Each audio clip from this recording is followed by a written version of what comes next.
Nagparamdam si Papa after 16 years.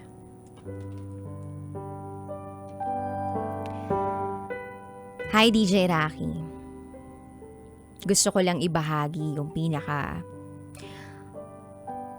unforgettable na pangyayari sa buhay ko. Itago mo ko sa pangalang Pearl. And this is my secret file.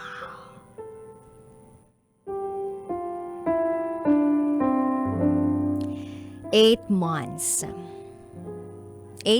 pa lang ako sa tiyan ng mama ko nang itakwil ni Papa si Mama. Sobrang daming tao raw noon. Pinapanood silang dalawang mag-asawa. Pinanonood si Mama. Tinatapon ni Papa ang mga gamit ng pinakamamahal kong mama. Ano ang dahilan? Hindi sila magkaintindihan. Sa tuwing magkasama raw kasi sila, parang laging may World War III. Malaki na ang tiyan ni Mama noon pero kinaya naman daw niya ang trato ni Papa sa kanya. Although muntikan ng makunan si Mama noon, pero buti na lang daw, matindi ang kapit ko.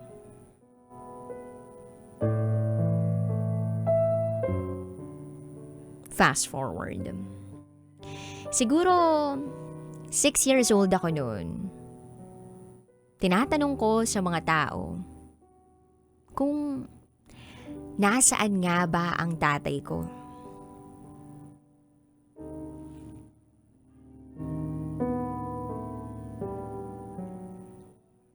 Ang sagot?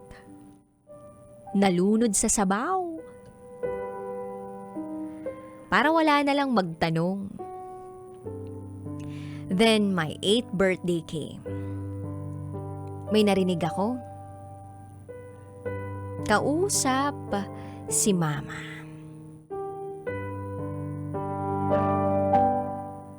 Gamit-gamit ang cellphone.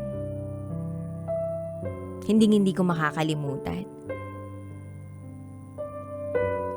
Kung hindi man niya ako ituring na ama, hindi ko rin siya ituturing na anak. Masakit. Bata pa ako noon, oo. At hindi siguro mauunawaan ang mga malalalim na bagay. Pero yung parting yun, alam ko yun. Parang kilala ko kung sino ang nagsabi ng mga katagang yun. Fast forward, sumali ako sa Bible study na nagaganap sa baryo namin. At doon, pwedeng ilabas lahat ng hinanakit mo. Kaya naman inubos ko yung luha ko sa harap ng Panginoon. Dasal ako ng dasal na sana dumating yung araw na makita ko siya.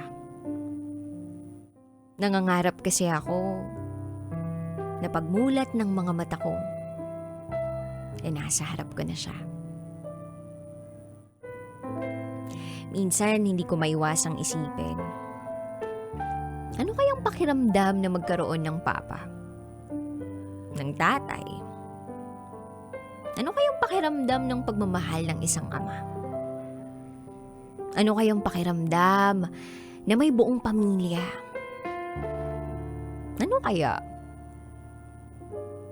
Yan lang naman yung mga katanungan ko sa sarili ko sa tuwing nakakakita ako ng masayang pamilya, ng kompletong pamilya, ng merong haligi ng tahanan, kung tawagin nila. Then December 23, 2021 came. 16 years old ako. Nakatanggap ako ng mensahe. Mensahe tungkol sa tatay ko. Kinabahan ako ng todo-todo. Nangangatog ang mga tuhod ko, nanlalamig ang mga kamay ko. Nire-replyan ko na yung taong yun.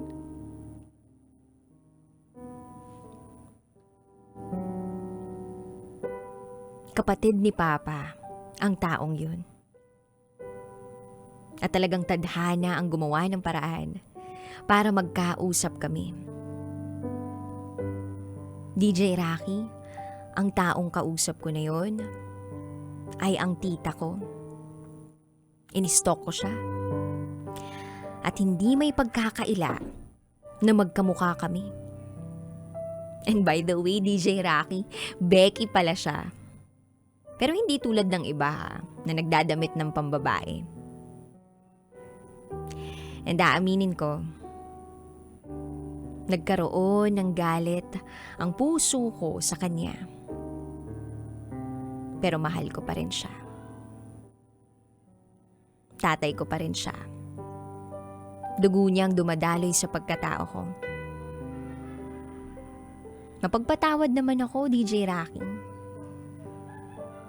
Matagal ko na tong pinapangarap.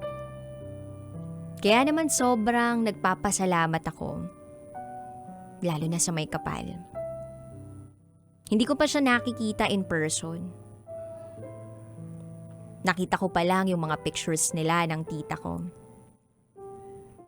Pero okay lang yun. Dahil ngayon, may communication na kami.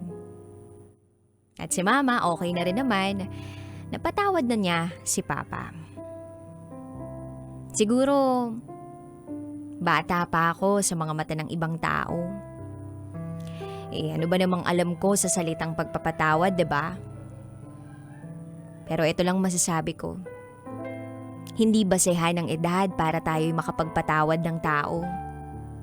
Hindi rin naman kailangan magbagong taon o magpasko para makapagpatawad. Hindi rin naman ito pinipilit. Kusa itong nararamdaman. Minsan, panahon ng kailangan. Basta, baging bukas ka lang sa posibilidad na lahat ng gusot pwedeng maituwid. Hanggang dito na lang po. Salamat, DJ Rocky. Muli, ako si Pearl. At ito ang aking secret vow.